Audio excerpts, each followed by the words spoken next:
اب دیکھیے قربانی میں کیسے لوگوں کا شریک ہونا چاہیے۔ آپ دیکھا ہوگا لوگ وہابیوں کے ساتھ بھی مل کر قربانی کر لیا کرتے ہیں۔ میرے بھائیوں، قربانی میں جو آپ کے بڑے جانور کی قربانی ہے اس میں ساتوں لوگ سنی صحیح العقیدہ ہوں۔ اگر ایک بھی بدعقیدہ وہابی حصے دار شریک اس میں اگر ہوگا تو پھر ان 6 کی بھی قربانی رب کی بارگاہ میں قبول نہیں ہوگی، کسی کی بھی قربانی اس وقت قبول نہیں ہوگی۔ اس لیے آپ اس چیز کا بہت اچھے طریقے سے خیال رکھیں، اپنے شریکوں کو دیکھیں کہ یہ جو شرکت کرنے والا قربانی میں ہے، آیا ہے یہ سنی ہے، یہ بد مذہب ہے، وہابی تو نہیں ہے، دیوبندی تو نہیں ہے، اہل حدیث تو نہیں ہے، یا کسی دوسرے فرقہ باطلہ سے اس کا تعلق تو نہیں ہے، بلکہ سب کا سنی صحیح العقیدہ ہونا، مسلک اہل سنت والجماعت پر گامزن ہونا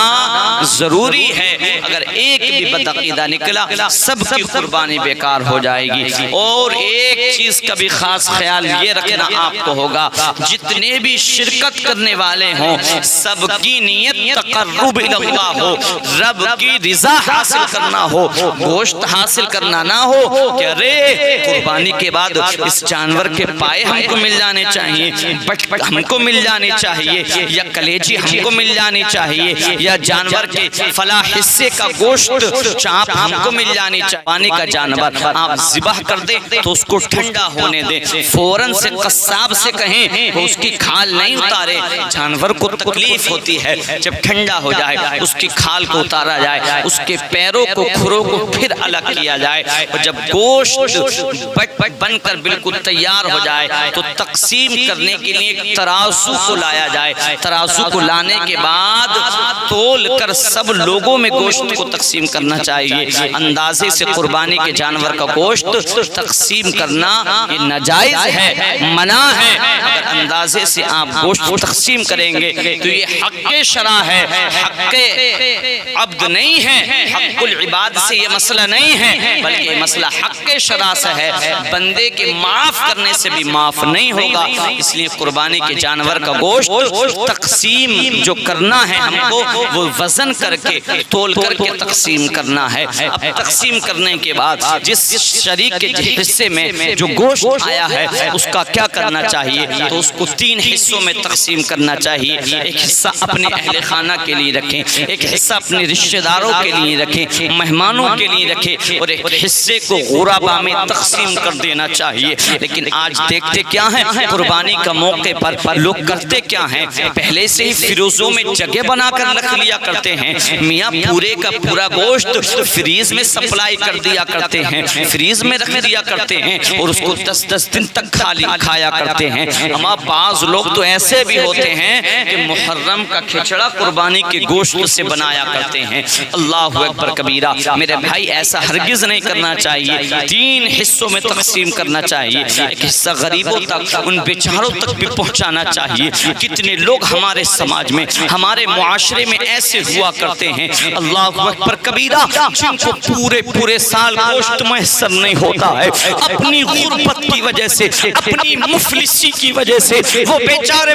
پورے سال جی بھر کے گوشت نہیں کھایا کرتے ہیں، قربانی کے موقع پر ہی ان کو اور ان کے بچوں کو گوشت کھانا نصیب ہو جاتا ہے۔ اور میرے بھائی جب تو قربانی کے جانور کا گوشت اپنی فریج میں بھر کر کے رکھ دے گا، اپنے پاس رکھ لے گا، غریبوں میں، غربا میں، مساکین میں تقسیم نہیں کرے گا تو پتلا ان لوگوں کو گوشت کیسے نصیب ہوگا۔ کتنے لوگ بیچارے ایسے ہوتے ہیں کہ قربانی کے دنوں میں بھی، بقرعید کے موقع پر بھی، عید الاضحیٰ کے موقع پر بھی ان لوگوں کو بیچاروں کو گوشت میسر نہیں ہوتا ہے۔ میرے بھائیو ایسا نہیں کرنا چاہیے، اے لوگوں ان غریبوں کا خاص خیال رکھنا چاہیے جو بیچارے ہفتے میں 1 مرتبہ گوشت کھاتے تھے، مہینے میں 1 مرتبہ چند بوٹیاں ان کو نصیب ہوا کرتی پڑھتی تھی، پورا پورا سال گزر جایا کرتا تھا کہ کبھی انہوں نے پیٹ بھر کے گوشت نہیں تناول کیا تھا۔ ارے یہ بقر عید، عید الاضحیٰ کا موقع ہوتا ہے کہ اسی کے بہانے ان غریبوں کو بھی پیٹ بھر کے گوشت کھانے کو مل جایا کرتا ہے۔ ہم نے پڑھا تھا ایک سیدہ زادی کے بارے میں، حضرت ربیع ابن سلیمان بیان فرماتے ہیں کہ میں نے دیکھا ایک سیدہ زادی ہے، ایک مردار کے گوشت کو ایک چھری سے کاٹ رہی ہے اور کاٹنے کے بعد اپنی پولوتھین میں اپنے تھیلے میں رکھ رہی ہے۔ میں نے دیکھا ہے ارے یہ جانور تو مردار ہے، مردار کا گوشت کھانا اسلام کے اندر جائز نہیں ہے، یہ خاتون مردار کے گوشت کا کیا کرے گی؟ حضرت ربیع ابن سلیمان کہتے ہیں میں نے اس خاتون کا پیچھا کیا ہے، اس خاتون کے پیچھے میں چلتا گیا ہوں۔ میں نے دیکھا کیا ہے، وہ دروازے پر پہنچی ہے، ایک بہت بڑا سا ویران سا گھر ہے، دروازے پر دستک دی ہے، اندر سے آواز آئی ہے کون ہے؟ کہتی ہے وہ خاتون کہتی ہے ارے میں وہی آپ کی والدہ ہوں جو ابھی آپ سے رخصتی لے کر کے میں آپ سے گئی تھی۔ اللہ اکبر کبیرہ، اندر پہنچی ہے، اپنی بیٹیوں کو گوشت دیا ہے، گوشت دینے کے بعد کہا ہے اے میری پیاری بیٹیوں اسی گوشت کو پکا لو، پکانے کے بعد اسی گوشت کو تناول کر کے اللہ اکبر کبیرہ اپنے پیٹ کو شکم کو سیر کر لو۔ اللہ اللہ۔ حضرت ربیع ابن سلیمان کہتے ہیں جب میں نے اتنا دیکھا میں نے آواز دی ہے خاتون اللہ سے ڈر، اللہ سے ڈر، تجھ کو معلوم نہیں ہے کہ مردار کا گوشت کھانا جائز نہیں ہے، مردار کا گوشت کھانا اسلام کے اندر حرام ہے، مسلمان کے لیے جائز نہیں ہے وہ کسی مردار کا گوشت کھائے۔ حضرت ربیع ابن سلیمان نے جب اتنا کہا ہے وہ خاتون کہتی ہے ہاں میں بھی جانتی ہوں، مجھ کو بھی یہ مسئلہ معلوم ہے، لیکن میرے شوہر کا انتقال ہو چکا ہے، چند ماہ گزر چکے ہیں میرے شوہر کو انتقال کیے ہوئے،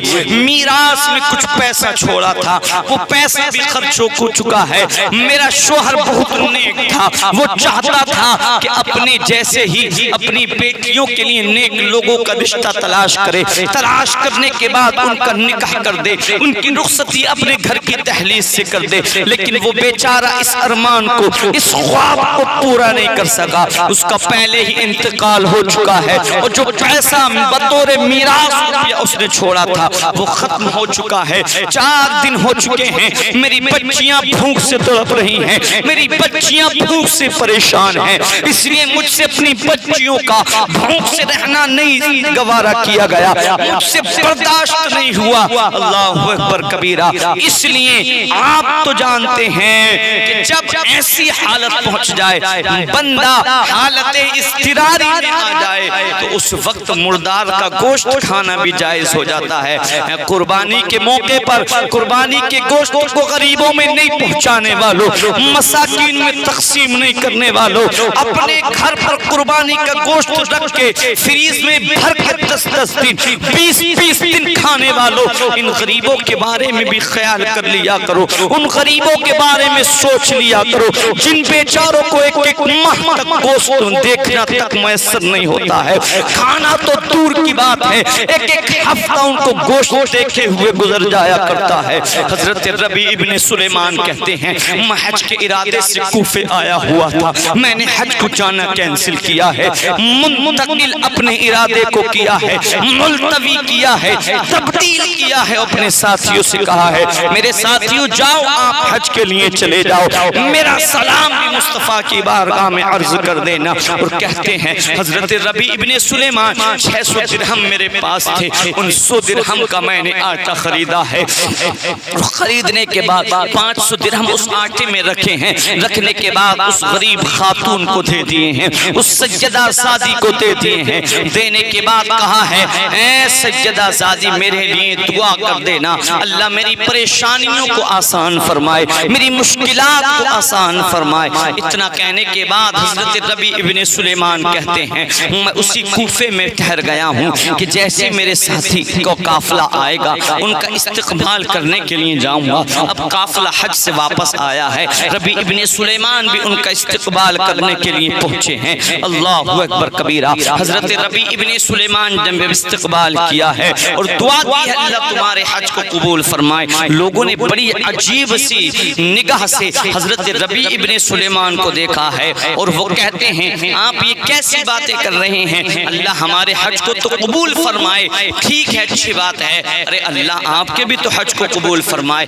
حضرت ربیع ابن سلیمان کہتے ہیں ارے میں تو حج کے لیے گیا ہی نہیں ہوں، آپ یہ کیسی باتیں کر رہے ہیں؟ تو ایک شخص ان میں کا کہتا ہے کیا تم اس چیز کا انکار کرو گے؟ تم نے صفا اور مروہ کے درمیان ہمارے ساتھ سعی کی تھی، ہمارے ساتھ چکر لگائے تھے۔ تو دوسرا شخص کہتا ہے کہ ربیع اس چیز کا بھی انکار کر دو گے؟ تم نے شیطان کے کنکری رمی جمرات ہمارے ساتھ کی تھی۔ اللہ اکبر کبیرہ۔ حضرت ربیع ابن سلیمان اتنا سنتے ہیں تو ایک شخص قافلے والوں میں کہتا ہے کہ ربیع ابن سلیمان تم اس چیز کا بھی انکار کر دو گے کہ جب ازدحام تھا اور آقا کریم صلی اللہ تعالیٰ علیہ وسلم کے روزہ اطہر کی زیارت کرنے کے بعد، زیارت سے مشرف ہونے کے بعد باب جبرائیل سے نکل رہے تھے، آپ کا کاندھا میرے کاندھے سے ٹکرایا تھا، ٹکرانے کے بعد آپ کی جو تھیلی تھی وہ نیچے گر گئی تھی، میں نے اٹھا کر کے رکھ لی تھی، دیکھو یہ وہ تمہاری تھیلی یہ موجود ہے۔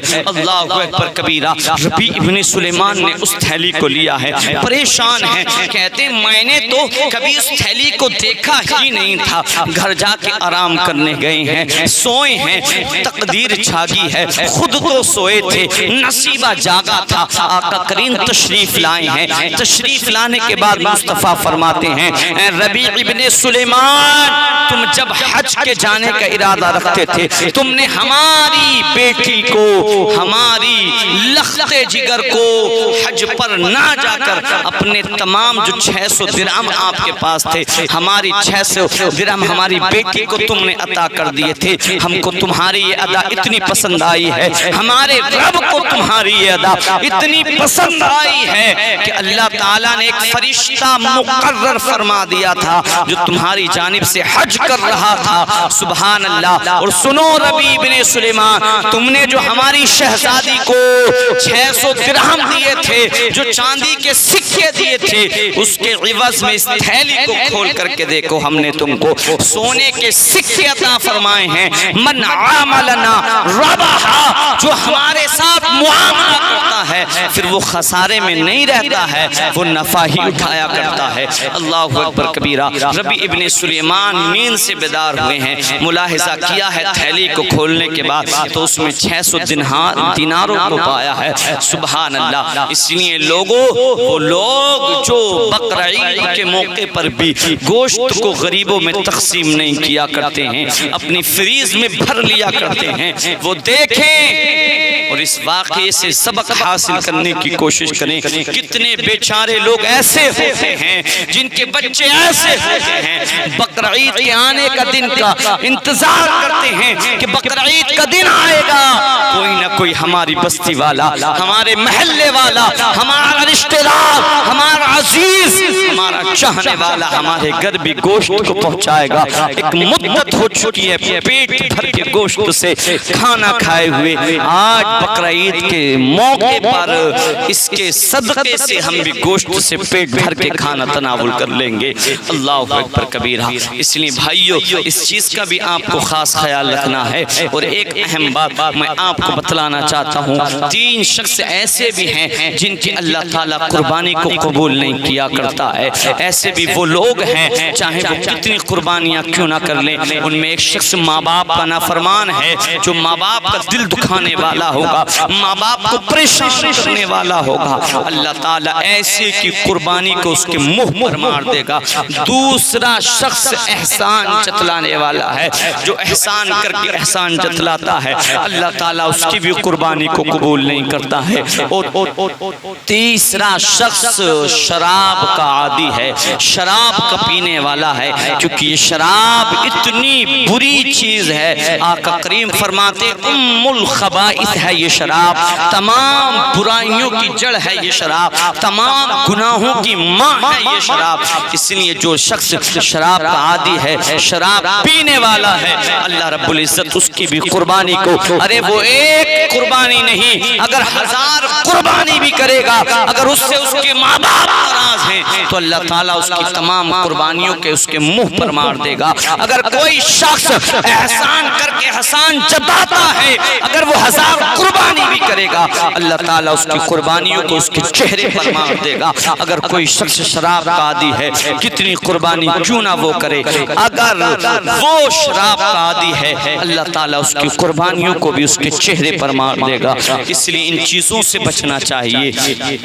اے لوگوں۔ اور جاتے جاتے بہت اہم اور آخری بات میں آپ کو یہ بھی بتلانا چاہتا ہوں، ہم قربانی کرتے ہیں، ہم جو ہے 10,000 کا بکرا، 20,000 کا بکرا، 25,000 کا جانور ہم خریدتے ہیں، اور بڑے جانور 30,000 40,000 50,000 کے جانور ہم خرید لیا کرتے ہیں، اور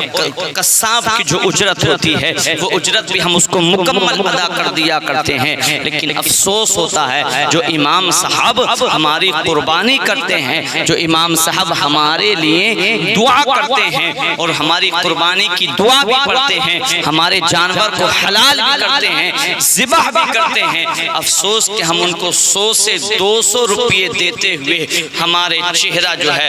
اتر جایا کرتا ہے، ہم پریشان ہو جایا کرتے ہیں۔ بڑی مشکل سے غور و فکر کرنے کے بعد ہم 50 سے 100 روپیہ امام صاحب کو دیتے ہیں۔ تو میرے بھائیوں، جہاں 10 سے 20 سے 30,000 کا آپ جانور خریدیں تو وہیں اپنی مسجد کے امام کو یا جو حافظ قرآن، جو قاری قرآن آپ کے جانور کو ذبح کرے، کم از کم 500 روپے ان کو بھی دے دیں، اللہ کی قسم وہ بھی خوش ہو جائیں گے، آپ کے لیے دعا کر دیں گے۔ اللہ تعالیٰ ایک عالم دین، ایک حافظ قرآن، ایک قاری قرآن کی دعا کی برکت سے آپ کی زندگی میں بہار